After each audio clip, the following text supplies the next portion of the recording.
Good morning, good morning, good morning. You know what today is Monday morning chats with Sack and Sack is me. I hope that you guys had a great weekend. I had a pretty decent weekend. It was pretty good. It was good. It was good. But again, I make the decision to have a good weekend. So if you did not have a good weekend, if it was things that happened that was out of your control, I get that. But other than that, you can make the decision to say, hey, I'm going to have a great weekend. And so if last week wasn't good, then I know that this week will be great, right? I hope it'll be great. I'm so excited because this week is spring break. And so one of the cool things about being a professor or just being a teacher is that when the students are off, guess what? The faculty is off. And so typically with spring break, I thought about going to do a solo trip somewhere real quick and try some of my favorite food somewhere. But I just been focused on my fitness goals. So I can't eat all the things I really want to eat. I just really want to focus on my fitness goals. So I'm just going to use this time to read. So I have to finish this book. So Not in My Neighborhood. This book talks about the history of Baltimore and in real estate. And so if you've been following my business page and also my personal page, you know that I'm a law professor, and my research agenda is about the issues with properties in Black neighborhoods being overassessed. So I'm going to finish this book during this spring break. So I have time. I will finish this and then off to the next book that I read. So there's another book that I'm going to read, which I'm excited about. I forgot the title. It's in my my notes, but it's still dealing with real estate. So that's a big thing and a popular thing for me now. And then this week will be a self-care, this will be a sack week, right? If I didn't label it be a sack week.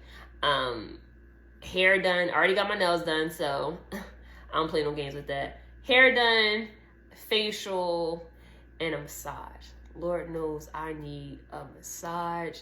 These workouts are killing me. I need all of that. So I look forward to that. I look forward to these things, just doing things for myself. I just look forward to that. So I am excited for this week. And then I'll, do some house cleaning. I love to clean a lot. I thought about hiring somebody, but they're not going to clean my house I want it to be clean. I like to scrub and do all those things. I love to clean. It's therapeutic for me. But I'm not going to clean no carpet, so I'm going to hire somebody to do my carpet. Definitely do that. But I'm excited. And when I thought about what I wanted to talk about, I just thought about, my mental space. And I can honestly say that, I feel good, right? I feel good mentally, spiritually. Last week when I facilitated Bible study, I think it was probably one of my best Bible studies I ever facilitated. Physically, I'm getting fit. It feels great. It feels great knowing that I'm sticking to a goal. Don't get me wrong. I had my red wine. I know I was supposed to, but I just needed my red wine. But just still staying focused on a goal. So mentally, physically, spiritually, and emotionally, I'm good. And it feels good. I just feel good. So you have to excuse me. I'm usually dressed up for these chats, but I came back from the gym. So my day started at 5:15 this morning, doing over an hour of cardio and then a full body workout. So I don't feel it now, but eventually I will. So for today, right, what do I want to talk about today? And what I want to talk about is your peace, right? So if I had to title this, it will be, and it's hard because I didn't think about these. These chats are not, I don't type these chats out. I just think about the topic and I just talk about it. So the song of the year for me is called Free Mind by Tim. That's my song. And when I think about songs that I really like, it's because I like the lyrics. It's not so much about the beat. The beat is catchy. That's what gets my attention to listen. But it's the lyrics. And one of the things that she says is that now I'm finally able to find release, right? I'm able to be free. And so if I had to label this, I will say your peace is everything. It's everything. And at this point in my life, the peace that I have now is unmatched. And I would do anything in my power to protect it. Like anything. So this conversation, why am I talking about this? So I had a conversation with one of my uncles. And, you know, we're talking about this event that I'm going to host it's just for my family. And I'm shocked because I wasn't going to host a goddamn thing this year. I was like, look, I'm trying to have this summer body. I'm not trying to cook all this food that's bad for me. I'm not going to sit here and make all this food and not indulge in it, right? So I was like, you know what? I'm a kind of, because this house is like the lit house. This is a house where all the family get together. It's a nice size. You know, it's a neutral location for most family members. So they're like, you know, are you having a cookout? You doing this? I'm like, no. But this event is special because it's for one of my favorite cousins. So my uncle was asking me about, you know, who's all coming. Then he asked me about a family member. Like, is this person coming? I was like, no. Did you invite this person? I did not. Did you talk to this person? I did not. This person's not allowed in my house. What? That's what my uncle said. What? I'll do everything in my power to make sure you guys have a relationship. I said, no, you don't need to do that. You don't need to do that. For what? Why are you doing it? I said, he was like, you know, does it matter? Are you okay if I reach out to this person? I said, you have free will. You could do whatever you want. You could reach out to this person, but my answer, it still remains the same. This person can't come in my house.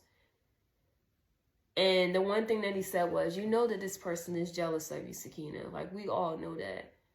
But this is your family member. And families stick together. I said, why do I have to suffer? Why do I have to suffer and put my feelings aside? Because this person has this jealousy emotion that's within them that they can't control themselves because of me. Why do I have to put my feelings on the back burner and say, you know what? I'm going to just forget about my feelings and allow this person to do whatever they want to me because they're battling something within them that they can't control. I'm not going to do that. And I told my uncle, I said, you know, I'm in a relationship with this person for years. You know, I'm the type of person where if I love you and I care, I'm not a person that's just going to give up on you. I'll try. But at certain points in your life, you get tired and say, you know what, the trying person, they get tired. And I was like, I don't need this relationship anymore. I know this is family. Doesn't mean that I don't love them, but you're not going to force something to me. And I listened to this video that Oprah, I don't know when it was published, but it was on social media. And so I like social media for inspirational things. Like, there's some quotes, and I think that's because I like to write poems. And so if it's something that's catchy to me, that's like, you know, really fills my soul, like, I will save it, listen to it, because I read affirmations every day. And I like to listen to something positive every day. And the one thing that Oprah said was, if you expect people to respond to situations in the way that you would do, you will always disappoint yourself. And so for me, I've always been the bigger person. And this is times where I was younger and the person was older. Like, I'll be the bigger person to say, hey, you know what? Hey, I apologize. And it's funny because I had male friends that are like, you know, women never apologize. I was like, please don't make this generalized statement, because I do. I'm not afraid to say, hey, I hurt your feelings and I'm sorry. I'm even willing to say, hey, I apologize if I made you feel some type of way, knowing that this person hurt me really bad. I'm willing to do that. And I've done that. But if this person shows me that they don't care, then why bother? But Oprah said something else that's profound, is that, you know, yes, you not only have disappointment, but give people the space for them to show you exactly who they are. You don't have to force them. You don't have to tell them anything. Like, give them the space to be exactly who they are. People will really show you who they are. You have the choice to either accept it or don't. My dad will always say this to me, and he would say, he will always tell me that your eyes, he was like, believe everything your eyes show you. And like, he will always say that. And I'm like, what? He was like, believe what your eyes show you. And so with this family member, I believe what my eyes showed me. And it showed me that this person doesn't care. And so it goes back to the song Free Minds, because I want to be free. Like, I like knowing that, hey, I don't want anything or anyone to disturb my mental health. And so I made a decision saying, hey, if this person is showing me exactly who they are, I don't have to accept that. And I could just walk away. But walking away completely means no access to me. And I realized that, hey, now that I did that, it's peace. And I made a post on social media that, you know, in most families, it's this idea that you stick together with family no matter what. But what if it's family that hurts you? What do you do about that? Do you just give them a pass? And I told my therapist this. Like, me and my therapist is at the level now where there's nothing that somewhat affects me, but it's more so that's just like someone I'm having a conversation with.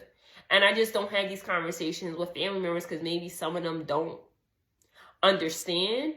Or it's something that I just rather not say to them because they'll just never get it probably. And so I told her, I said, you know, some family think, you know, you're taught that you stick by family no matter what. But we never talk about boundaries with family members, right? We always talk about boundaries with people that are not family. But it's like with some families, like family gets a hall pass. And I said, the boundaries, they apply to everyone. It doesn't matter if you're related to me or not. Hey, if you treat me a certain type of way, you can't expect me to just still keep accepting it. That's not cool. That's not cool. And so now, like, I just had this peace. Like, it's just, it feels good. It feels so good. I can't even explain it. It feels so good. So I'm here to ask you this question. You know, what is something that's holding you back? Is it a person that's holding you back? Do you really want to be free? I was talking to a senior faculty member about 2 weeks ago about a student. And I'm the type of person where, you know, I try my best. You know, I give it my all with everything. Any work product, you know, being a friend. Like, I try to, you know, do my role and do it well, whatever capacity that I am in. And I just felt like with this one student, this was the first time I felt like I was challenged. And I was like, you know what, I can deal with a challenge. Like, if it's something that, like a goal, like a business goal, like or a professional goal, I'm up for the challenge, right? If it's a difficult case, I'll take it, right? But this was different because here I am, we learn in my law school, we go to different classes about how to be a great teacher, right? I go to different seminars, I read different articles, and I was like, yo, everything that I'm learning, I'm trying to implement it in the classroom, but this one student, right? This one student just can't get it, right?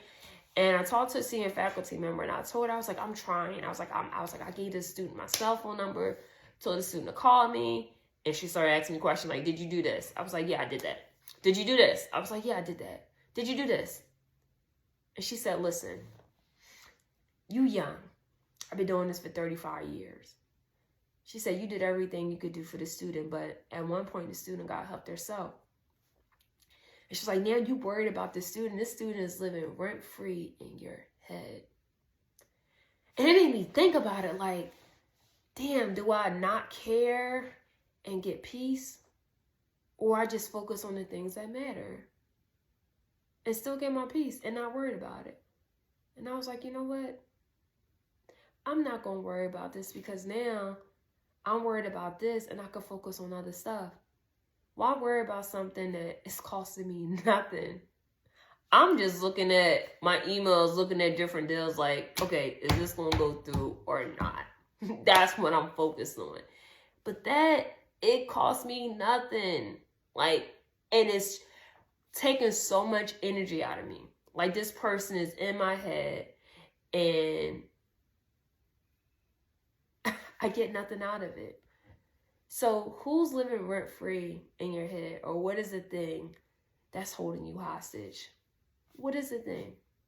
What is it? Like Destiny Child's song, Free. And the lyric says, there's nothing like being free when your heart is made up and your mind is in the right place. Is your mind in the right place? If it is not, what's holding you back? What's holding you back? So I challenge you to figure out the things that's holding you back mentally. Because once you become free, oh my God, like I told my mom, I said, Mom, I can't worry about the things I don't have control over. I can't worry about them. And once I really started to do things that was for me, man, some days became really lonely. Once I started to scale back from people and realize like, damn, I reached out to this person a lot and because I care, right? I'm a caring type of person. And once I stop just to see, will this person even try to see if I'm okay? Phone went dead. I was like, wow. There's a saying that, I used to hear this a lot growing up. Sakina, you're strong. And I thought that because you're strong, you didn't need my help. Or I thought because you were strong, you didn't need any assistance. Or I thought that you were okay. One of the things that my aunts would tell me, you're one of the strongest people in our family. You can handle anything. And I read a post that says, stop. Just stop it, right? Just because someone is strong, it doesn't mean that they don't need help. Just because someone is strong, it doesn't mean that they lack emotion. I'm strong and I still cry. I'm strong and things still hurt me. I'm strong and I have feelings and they matter. And so when you see someone that is strong, never assume that they don't need assistance. I'm strong. I still need a hug at times. I still need to know that, hey, I'm okay. I still need that reassurance.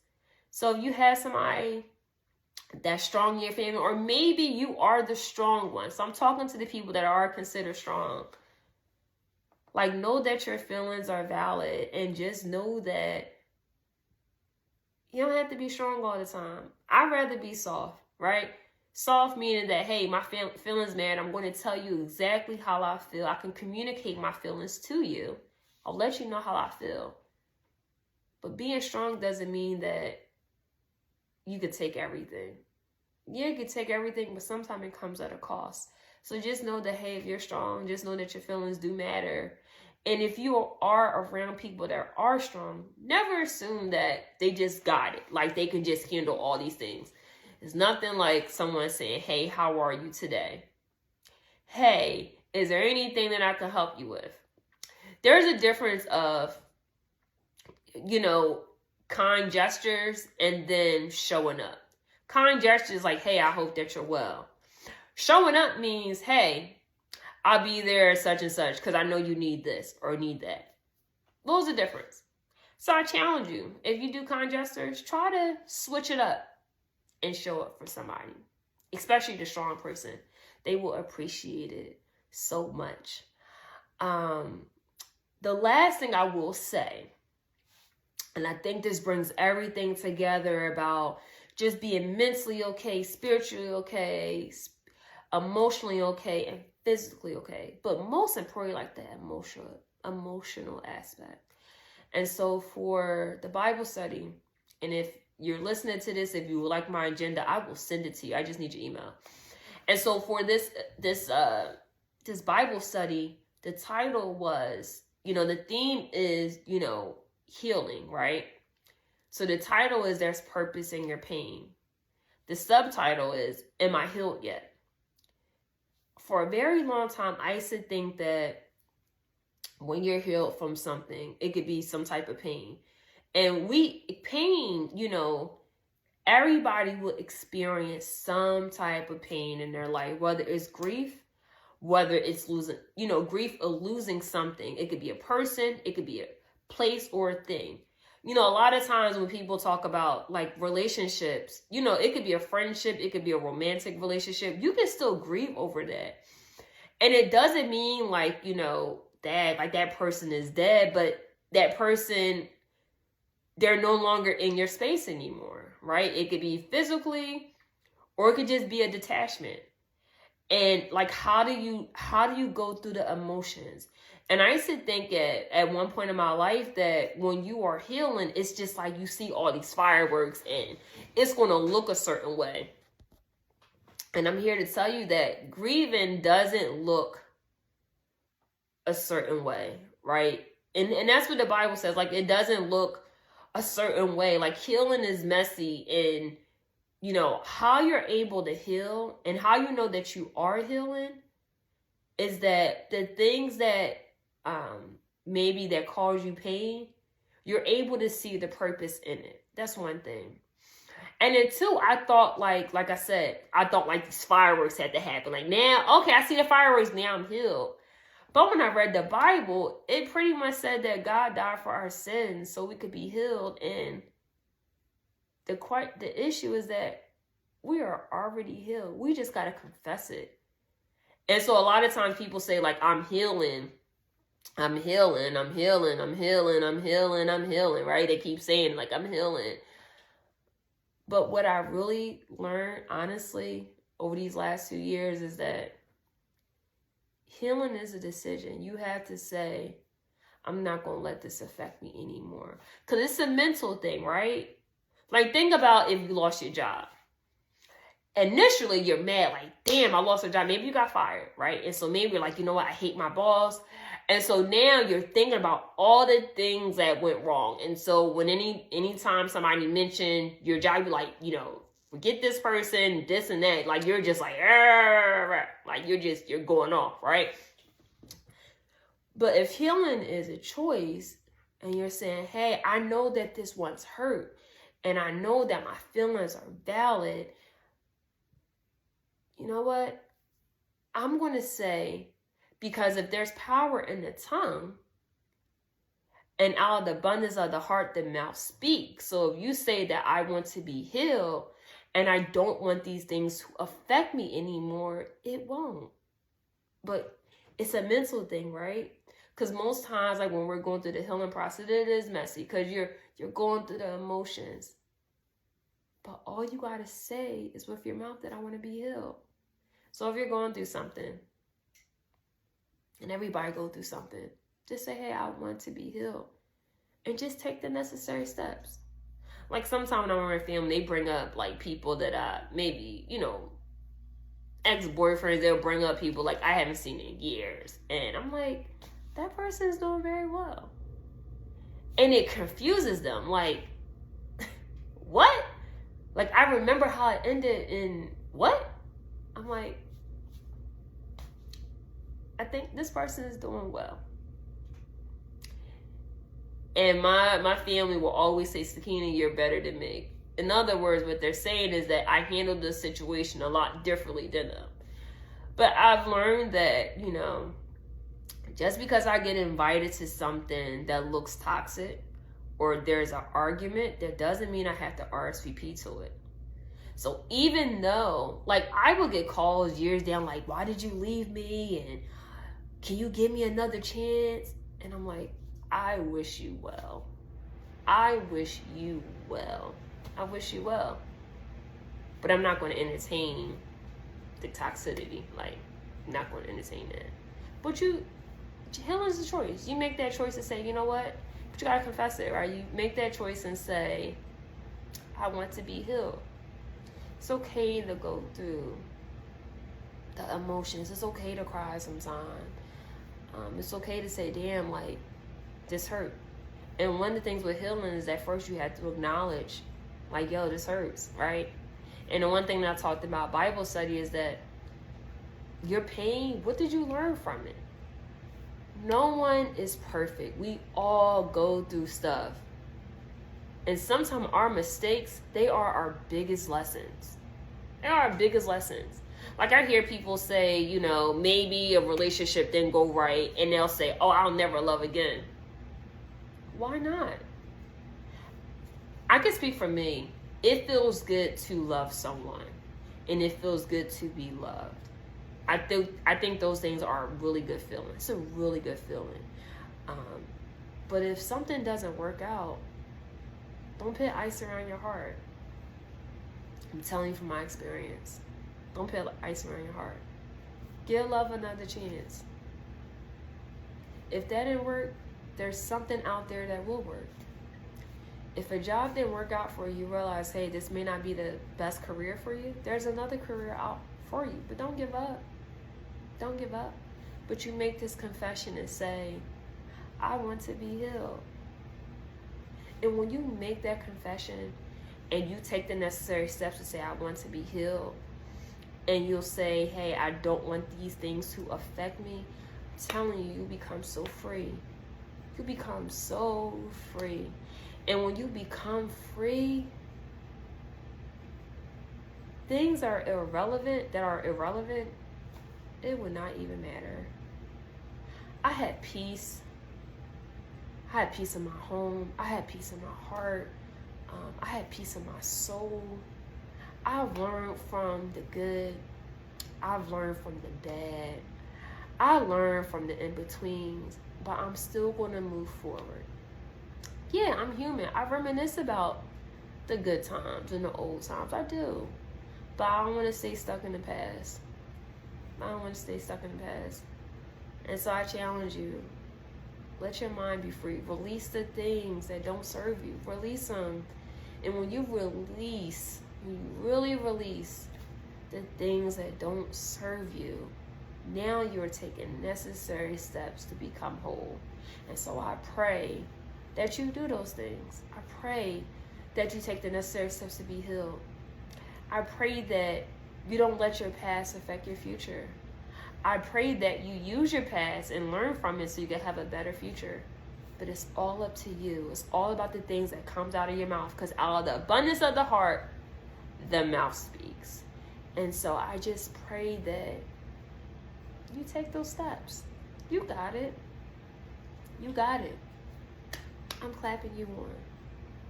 But it's nothing like having a peace of mind. Lastly, I told my uncle that with the family member that I tried, right?